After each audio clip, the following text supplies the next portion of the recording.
Boleh saya mulai dengan pertanyaan, berapa banyak dari sini yang di antara Anda di sini yang hobi nonton film? Saudara? Ada yang hobi nonton film? Yang hobi nonton film tahu gak ini kira-kira siapa? Ini koko saya nih saudara.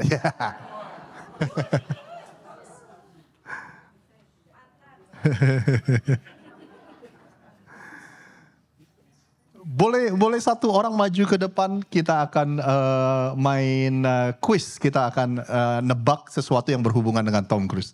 Ada yang mau? Maju ke depan silakan. Gini deh, biar keluarin dulu deh, biar semangat maju ke depan. Ayo. Nanti habis nih waktunya buat khotbah nih. Silakan maju ke depan. Hah? Ayo siapa?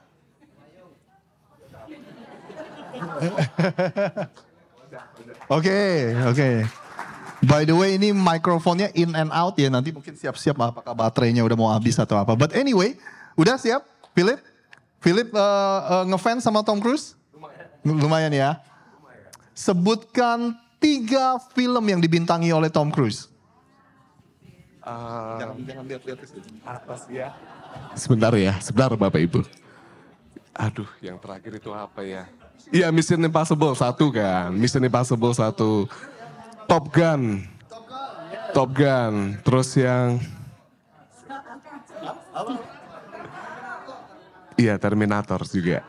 Oh, bukan. Maaf. Lupa. Apa ya satu lagi? Bukan. Karena Mission Impossible kan ada banyak ya, ada keempat ya. Jadi kan sudah 3 film ya. Sudah 3 film. Jack Reacher. Bentar. Kok I don't trust you kali. Aduh, lupa lagi. Ada yang tahu, show me the money, ada yang tahu. Oh, apa sih itu? Iya. Dia yang dapat. Beri tepuk tangan untuk Philip, yes. Jerry Maguire, ada banyak Minority Report. Ada satu film yang dibintangi oleh Tom Cruise di tahun 2003, ada film yang berjudul The Last Samurai. Saudara, Anda ingat ya? Saudara, seperti yang Anda tahu, para aktor atau para bintang film ini ketika dia mempersiapkan diri mereka untuk memerankan sebuah peran atau sebuah karakter, saudara, itu pekerjaan yang tidak mudah, itu pekerjaan yang cukup intens. Anda tahu ya itu ya, saudara. Nah, dalam film The Last Samurai ini cara bagaimana Tom Cruise mempersiapkan dirinya. Dia harus menambah sekitar 10 kilo otot, saudara, bukan 10 kilo timbangan, gampang ya kalau nambah 10 kilo timbangan. Tapi dia harus menambah 10 kilo otot, kenapa? Karena baju perang yang dia pakai dan pedang yang dia gunakan itu beratnya total sekitar 50 pound atau sekitar 25 kilo, saudara. Lalu di film Samurai ini tentunya Anda tahu bahwa dia harus belajar secara intensif, saudara, bagaimana cara menggunakan samurai, lalu juga seni bela diri lainnya.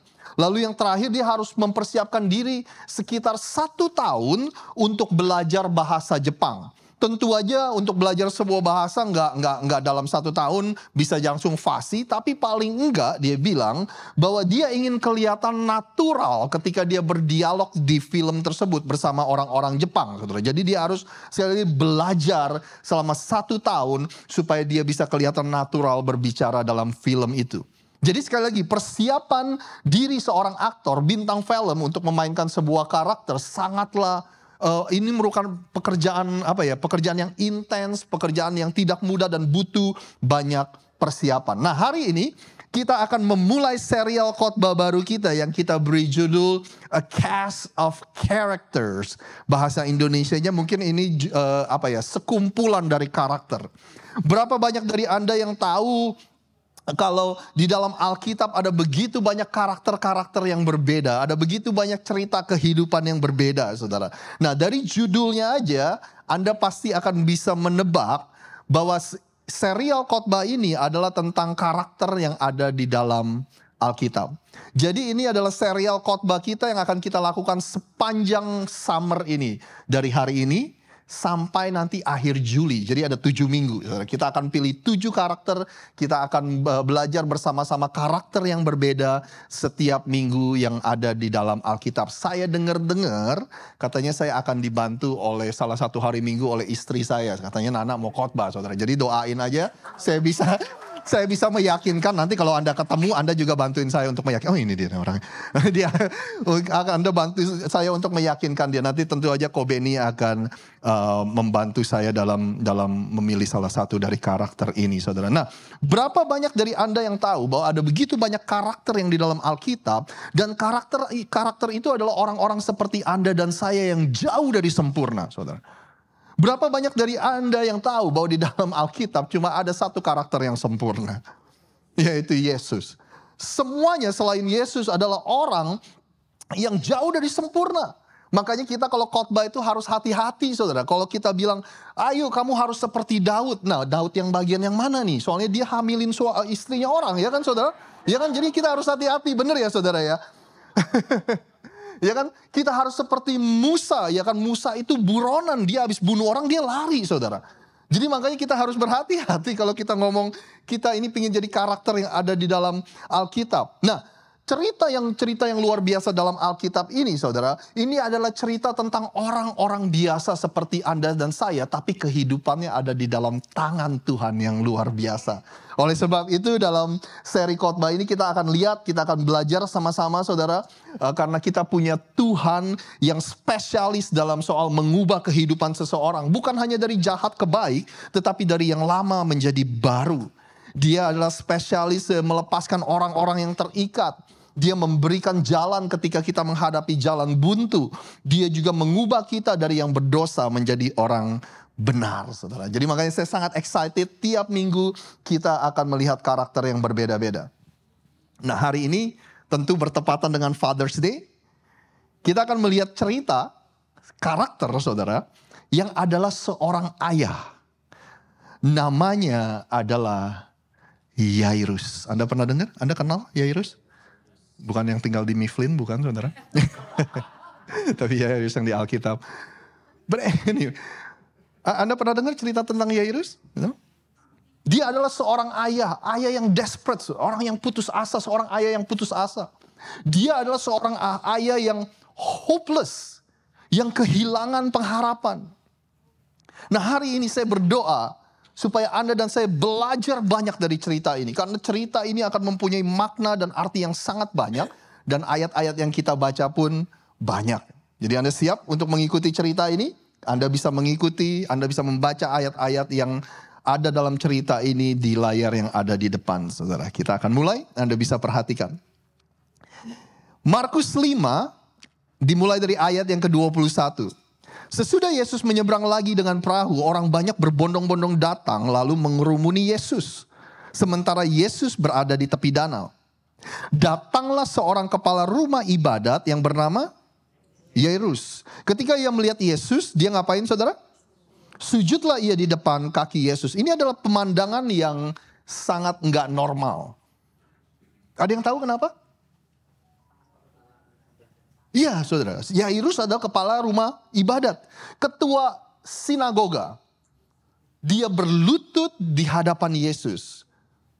Ada banyak scholar atau ada banyak ahli Alkitab yang bahkan berkata bahwa kemungkinan besar Yairus ini adalah salah satu bagian dari salah satu golongan elit religius pada saat itu, yang adalah Farisi.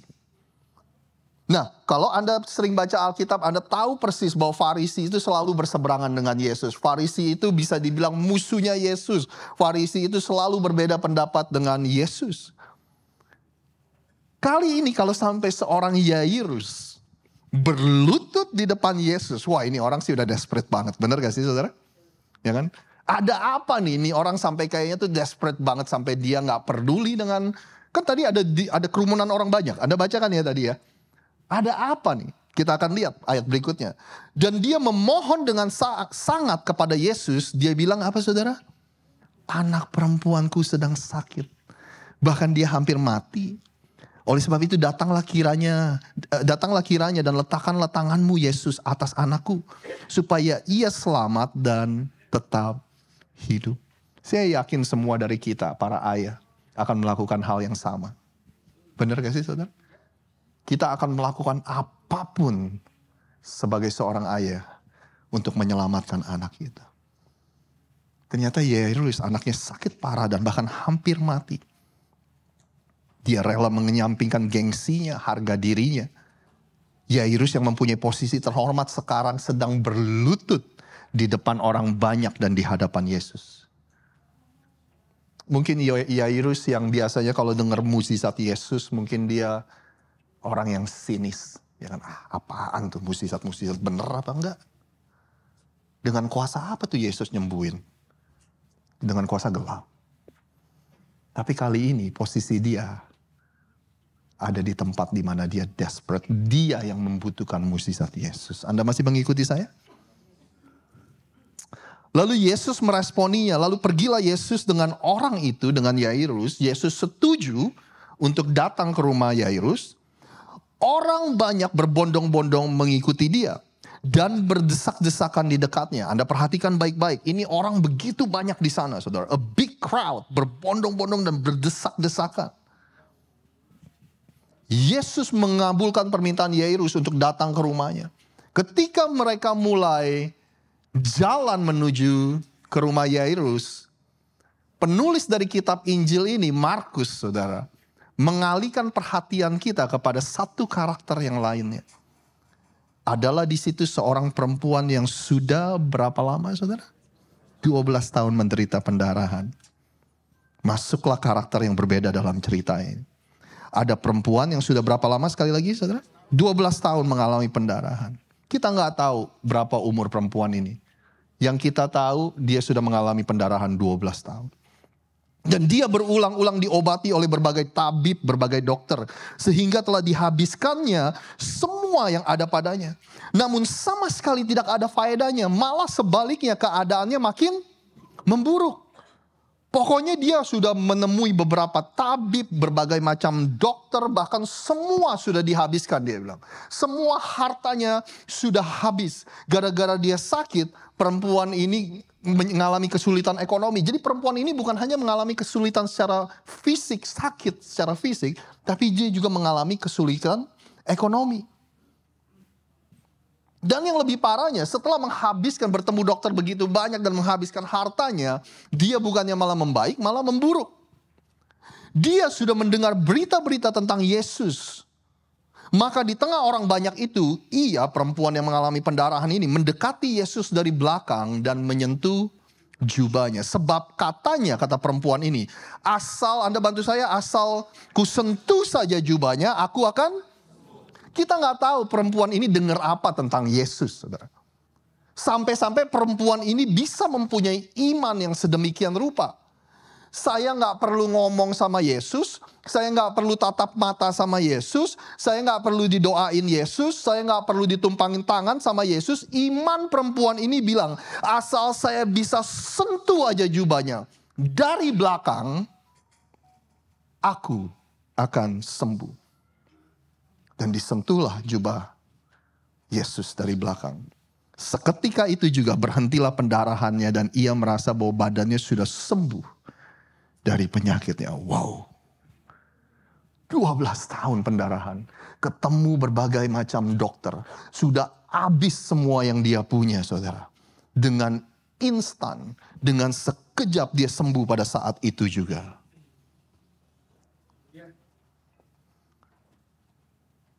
Lalu yang terjadi berikutnya, saudara, saya berdoa kalau Anda baca cerita ini perlahan-lahan, kalau Anda mencoba untuk membayangkan situasinya pada saat itu, ini tuh luar biasa banget. Karena yang terjadi berikutnya dikatakan seperti ini, pada saat itu juga Yesus mengetahui bahwa ada tenaga yang keluar dari dirinya, ada kuasa yang keluar dari dirinya. Lalu ia berbalik di tengah orang banyak dan bertanya, siapa, apa saudara? Yang menyentuh jubahku. Murid-muridnya menjawab, engkau melihat bagaimana orang-orang ini berdesak-desakan dekatmu. Dan engkau bertanya, siapa yang menyentuh aku? Yesus tanya saudara, siapa yang menyentuh aku? Murid-muridnya ini dengan sinisnya mungkin bilang sama Yesus, Yesus, orang begini banyak. Kita jalan aja susah. Kita dempet-dempetan, kita desak-desakan. Masa iya engkau tanya siapa yang menyentuh kamu? Lalu ia memandang sekelilingnya, Yesus memandang sekelilingnya untuk melihat siapa yang telah melakukan itu. Yesus bilang, no. Ada yang menyentuh aku. Ini berbeda. Kenapa? Karena aku merasa ada yang keluar dari diriku. Ada yang keluar, ada kuasa yang mengalir keluar dari diriku.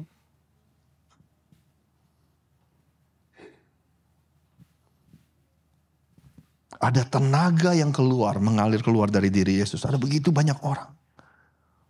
Saudara, Anda bayangkan, saudara, mereka lagi jalan, ada begitu banyak orang. Terus tiba-tiba Yesus berhenti. Dan semua perhatian tertuju kepada Yesus. Dan semua telinga tertuju kepada perkataan Yesus. Di waktu dia berhenti, siapa yang menyentuh jubahku? Nah, pada saat ini, saudara, wanita yang mengalami pendarahan ini mikir gini, mampus dah gue. Ketahuan, saudara.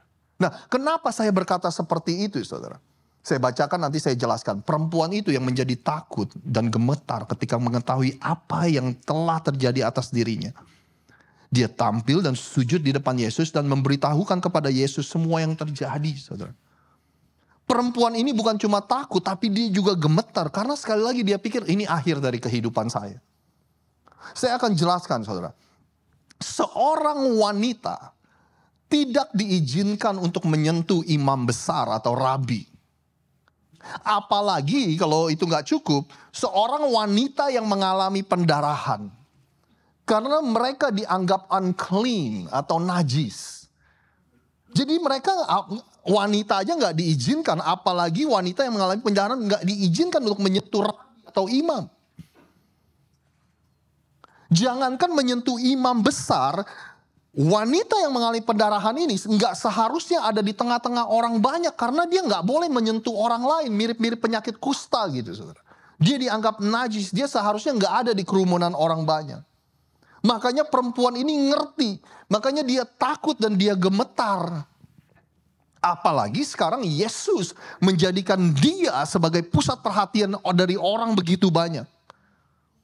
Kalau Anda tanya sama saya, kemungkinan ini yang terjadi, saudara. Dalam pikiran perempuan ini, dia mikir gini, Yesus adalah harapan terakhir buat saya. Udah nggak ada yang bisa nyembuhin saya udah nggak punya uang, ya kan? Dan dia mikir mungkin gini, ya udahlah, kalau mati ya mati. Kalau gua nggak mati dilemparin batu sama orang, gue juga sebentar lagi mati karena penyakit gua. Dia juga mikir begitu, saudara, ya kan? Jadi makanya dia, ya udahlah, mati ya, gue sebentar lagi juga akan mati. Dan kemungkinan besar saya membayangkan, saudara, dia mengcover wajahnya, dia menyamar sedemikian rupa dan menutupi semua penampilan dia, biar nggak ada yang ngenalin dia. Dan di tengah-tengah desakan begitu banyak orang, dia menyamar, dia berjalan pelan-pelan untuk mendekati Yesus sambil Yesus juga jalan. Dia dari belakang, saudara, permisi, excuse me, saudara. Dan akhirnya ketika dia cukup dekat, dia berhasil menyentuh jubah dari Yesus. Imannya begitu besar. Sambil dia melalui desakan orang. Ini yang dia katakan sama dirinya sendiri. Asalku sentuh jubah Yesus. Asalku sentuh jubahnya Yesus. Asalku sentuh jubahnya Yesus. Aku pasti akan sembuh. Nah, setelah dia berhasil menyentuh jubah Yesus, dia sembuh, dia mikir kan, wah udah nih gue pulang nih, ya kan? Tiba-tiba Yesus langsung mengatakan, siapa yang menyentuh jubahku? Akhirnya dia jadi pusat perhatian, saudara. Ya kan? Nah, tapi respon dari Yesus, ini it's not surprising, saudara. Respon Yesus itu nggak mengejutkan. Yesus berkata sama perempuan itu, hai anakku, Anda bantu saya, imanmu telah menyelamatkan engkau. Pergilah dengan damai dan tetaplah sembuh dari penyakitmu. Bahasa Inggrisnya dia bilang gini, my daughter, your faith, imanmu has made you well. Now go in peace. Orang bilang perempuan ini najis. Yesus bilang ini adalah my daughter.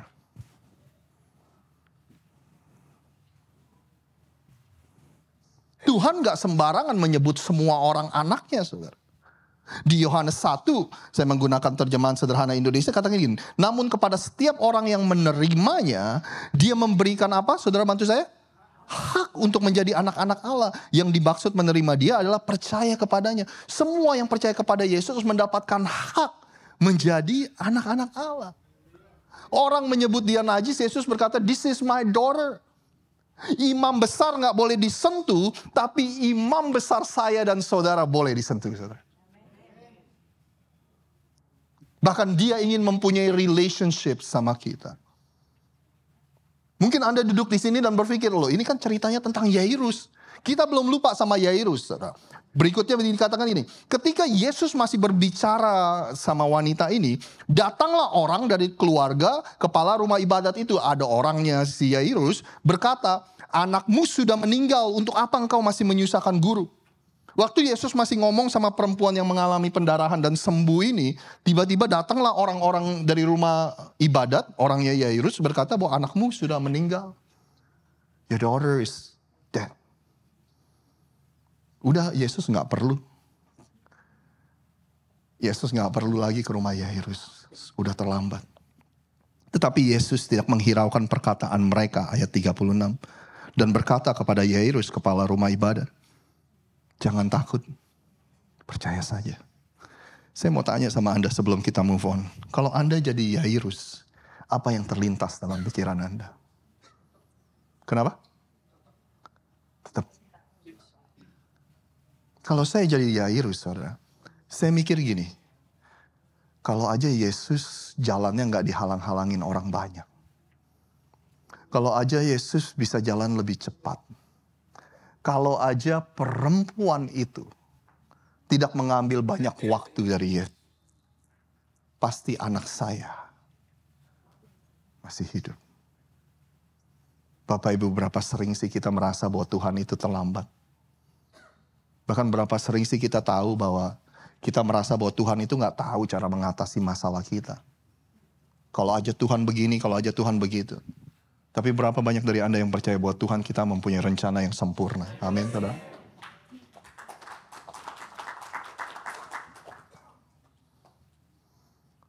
Lalu Yesus tidak memperbolehkan seorang pun ikut serta kecuali Petrus, Yakobus, dan Yohanes, saudara dari Yakobus.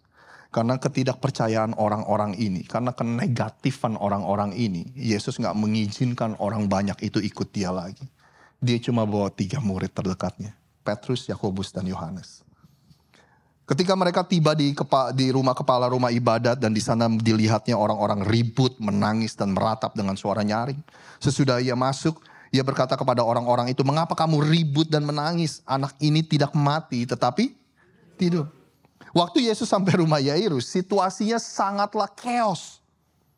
Orang-orang ribut, mereka menangis, mereka meratap, saudara. Ini kalau Anda masih ingat, ini mirip-mirip cerita Lazarus, saudara. Kalau Anda pernah baca tentang cerita Lazarus. Karena pada zaman itu ada profesi yang disebut dengan bahasa Inggrisnya professional mourners. Yaitu orang-orang yang dibayar, saudara, untuk menangis, untuk berduka, untuk teriak-teriak. Kalau ada yang meninggal, untuk mereka itu dibayar sekelompok orang untuk wah, wah, wah, gitu. Ada profesi seperti itu. Yesus bilang, kenapa kalian membuat keributan? Anak ini gak mati, tetapi dia tertidur. Lalu inilah respon dari orang-orang, ayat 40. Tetapi mereka menertawakan dia.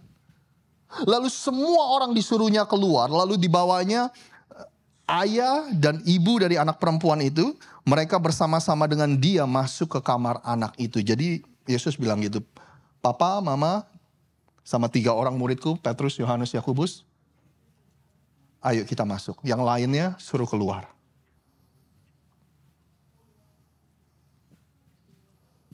Yesus ingin menciptakan sebuah atmosfer Yesus ingin menciptakan sebuah lingkungan dan atmosfer di mana iman itu bisa tumbuh, saudara. Bukan sebaliknya.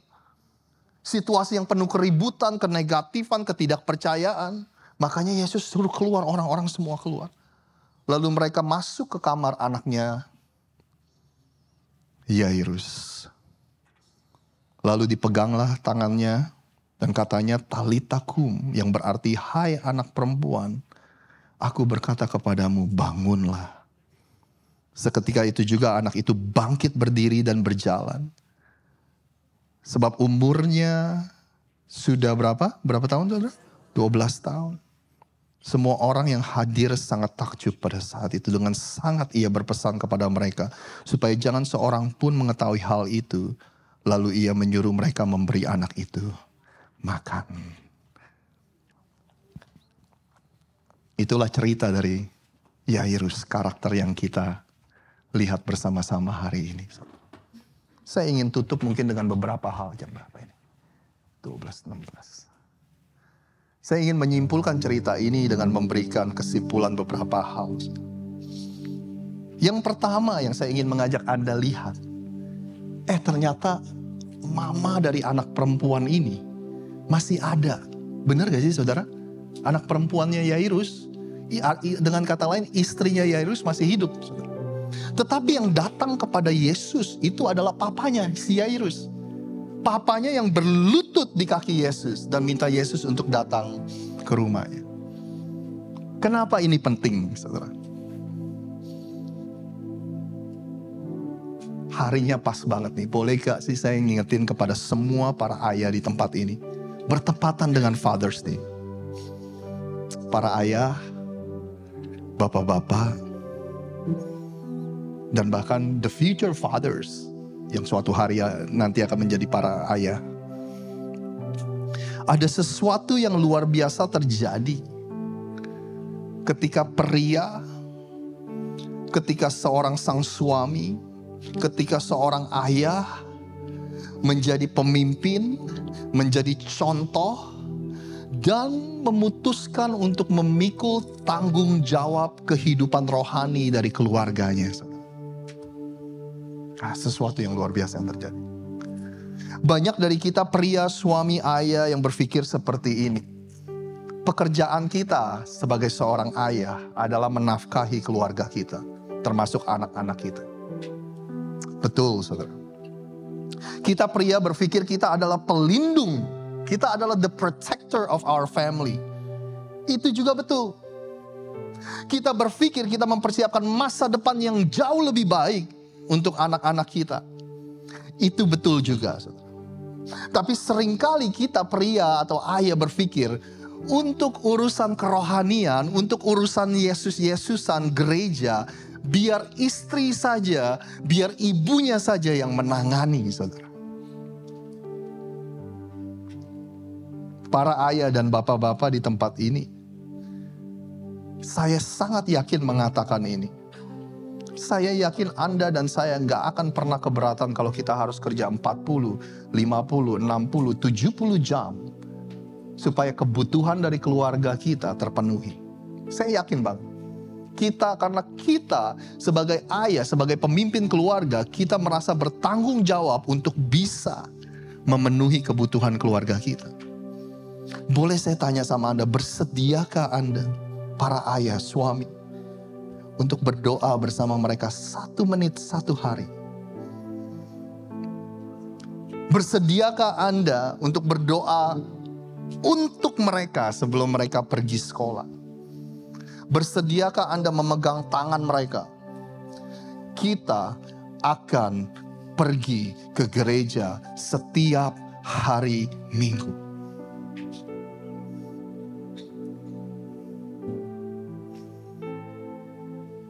Bersediakah kita menjadi teladan buat mereka?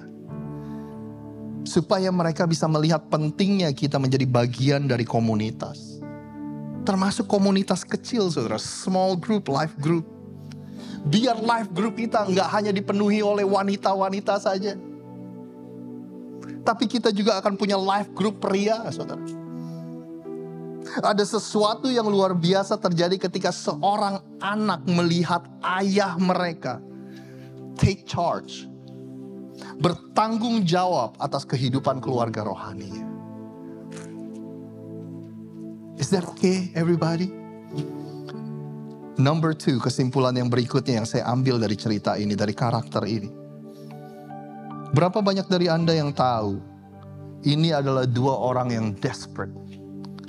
Ini adalah 2 orang yang kehilangan pengharapan. Satu desperate karena anaknya sekarat. Satu lagi desperate karena udah sakit 12 tahun dan gak bisa sembuh. Ini adalah cerita dari 2 kelompok yang berbeda. Satu bisa disebut dengan kelompok elit. Seorang kepala rumah ibadat ada di posisi terhormat. Satu lagi bisa dianggap adalah kelompok bawah. Di dalam konteks zaman itu, wanita dianggap sebagai golongan yang lebih rendah, saudara.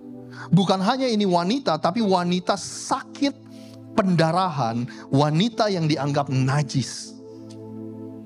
Bahkan wanita ini mungkin gak terlalu signifikan karena namanya aja gak ditulis di dalam cerita ini. Tapi Yesus berhenti dan mengambil waktu untuk kedua orang ini. Bahkan Yesus memenuhi kebutuhan dari kedua orang ini. Dua-duanya menerima mukjizat Yesus. Anda masih bersama dengan saya? Yesus tersentuh dengan humility, kerendahan hati dari Yairus. Yang datang kepada, tersungkur di hadapannya. Dan tidak peduli apa yang dikatakan orang-orang sekelilingnya. Dan Yesus juga tersentuh dengan iman dari perempuan yang mengalami sakit pendarahan ini. Wanita ini gak perlu pakai KKR untuk disembuhin. Wanita ini gak perlu minta Yesus untuk tumpangin tangannya. Iman dari wanita ini begitu besar sehingga dia bilang, kalau saja saya menyentuh jubah Yesus dari belakang, aku akan sembuh. Bapak Ibu, murid-murid Yesus setiap hari ada bersama-sama dengan Yesus. Tapi gak pernah ada yang bisa menyentuh Yesus sedemikian rupa sampai-sampai Yesus bilang ada kuasa yang mengalir keluar dari diriku. Malah yang diributin oleh murid-murid Yesus adalah who is the greatest, right? Siapa yang akan duduk di tempat yang terhormat, siapa yang akan duduk di sebelah kanan Yesus. Itu yang diributin, saudara. Jangan-jangan kita sebagai gereja memikirkan atau ngeributin hal-hal yang gak penting, saudara. Musiknya gak enak lah, lagunya gak enak lah, alat-alatnya kurang keren lah, khotbahnya kurang lah, saudara. Bisa gak kira-kira kalau kita sebagai gereja bisa menyentuh Yesus sedemikian rupa dengan kehidupan kita semua?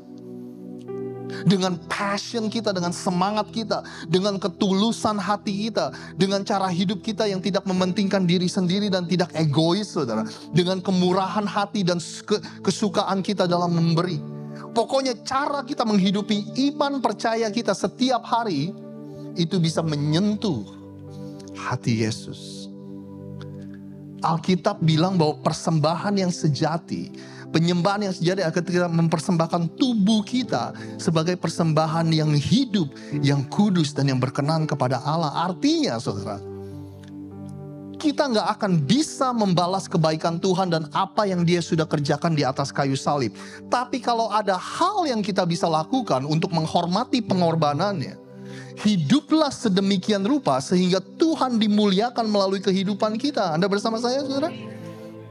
Itulah penyembahan kita yang sejati. Ada begitu banyak bentuk penyembahan, saudara. Ketika Anda datang ke gereja, ketika Anda worship, itu bentuk dari worship kita, penyembahan kita. Ketika Anda sedang menyanyi, ketika Anda sedang memberi, itu adalah bentuk dari worship kita, dari penyembahan kita. Melalui pekerjaan kita, karir kita, sekolah kita, bisnis kita, ya kan, pernikahan kita, itu adalah berbagai macam bentuk penyembahan kita kepada Tuhan. Tetapi pada akhirnya, ultimately, cara kita hidup itu adalah penyembahan yang sejati kepada Tuhan. Bisa gak ya kita seperti perempuan yang mengalami pendarahan itu, yang menyentuh Yesus dengan imannya, saudara.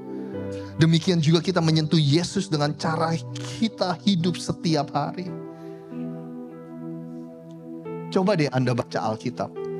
Cuma dalam 2 keadaan Yesus itu amazed atau kagum, saudara. Yang pertama mungkin kagum dalam konotasi negatif ketika ada seseorang yang imannya kecil. Oh ye little faith, di manakah imanmu? Yesus itu seakan-akan tanda kutip kagum atau takjub. Ya ilah, kok imannya kecil sekali. Tapi berikutnya di mana Yesus kagum itu ketika Yesus melihat ada iman yang begitu besar. Ada iman yang berkata, kalau saya cuma nyentuh jubahnya aja aku akan sembuh. Disitulah Yesus amazed. Dia takjub, saudara.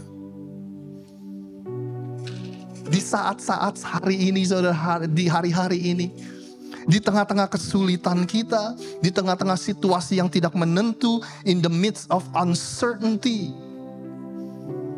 di tengah kabar dan berita yang tidak menentu, masih dapatkah Yesus menemukan iman di antara kita? Yang terakhir. Dalam cerita ini ada begitu banyak korelasi. Dan ada begitu banyak kontras. Perempuan ini mengalami masalah pendarahan selama, bantu saya saudara, 12 tahun. Anaknya Yairus umurnya berapa saudara? 20. Waktu anaknya Yairus lahir, wanita ini mulai sakit. Satu generasi yang adalah generasi yang lebih mature, yang lebih dewasa, generasi hari ini. Satu lagi generasi yang akan datang, the next generation. Yesus membawa kesembuhan untuk generasi hari ini, tapi Yesus melakukan kebangkitan untuk generasi yang akan datang. Ada begitu banyak orang yang pesimis dengan generasi yang akan datang. Generasi cengeng, generasi lembek, generasi stroberi, nangka, alpukat, jadinya esteller nanti saudara. Ya kan? Generasi berikutnya itu di label ini itu enggak tough, enggak tangguh seperti generasi sebelumnya. Orang-orang bilang mereka enggak ada harapan. Orang-orang bilang sama Yesus, udah enggak usah ke sana, anaknya udah mati. Yesus bilang, no. They will do even greater things. Mereka akan melakukan perkara-perkara yang jauh lebih besar dan lebih hebat, saudara. Mereka bukan cuma hanya mengalami kesembuhan, tapi mereka akan mengalami kebangkitan. Di cerita ini saudara, satu orang mencoba untuk datang dan menyentuh Yesus. Satu lagi didatangi dan disentuh oleh Yesus. Bapak Ibu, 12 adalah angka yang cukup berarti di Alkitab. Saya gak tahu dengan Anda, saya pribadi gak suka mengutak-ngatik angka ini artinya apa, angka ini artinya apa saudara. Buat Anda yang hobi melihat itu, Anda silakan lakukan. Ya kan, buat Anda yang suka gini-ginian, ya kan, asal jangan dikotak-katik angka, dihitung-hitung lalu dipasang. Jangan saudara. 12 adalah angka yang cukup menarik. Suku Israel ada berapa saudara? Ada 12. Yakub mempunyai berapa anak? Musa mengirimkan berapa mata-mata? 12 saudara. Yesus mempunyai berapa murid?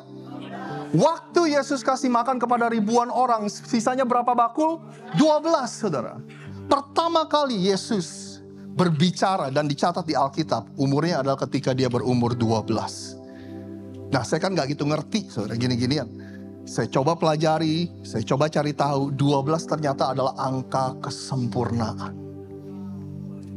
12 adalah angka completion, completeness, selesai saudara. Di dalam pesan ini ada gambaran hubungan kita dengan Tuhan yang sekarang sudah diperbaharui melalui karya Kristus yang sudah selesai. This is good news. Wanita yang mengalami pendarahan itu harus datang kepada Yesus. Itulah agama. Manusia mencoba datang kepada Tuhan. Anak dari Yairus, that's the gospel. Yesus mendatangi anak itu dan disentuh kehidupannya. Dan dia bangkit, saudara. Itulah kabar baik yang Yesus bawa, bahwa dia sendiri yang adalah Tuhan mendatangi kita manusia dan menyentuh kehidupan kita. Barang siapa yang percaya kepadanya akan menerima keselamatan, saudara. Amin. Boleh saya semua bangkit berdiri? Kita akan tutup ibadah kita. Ko Beni boleh berdoa untuk kita semua? Ya, mari kita berdoa.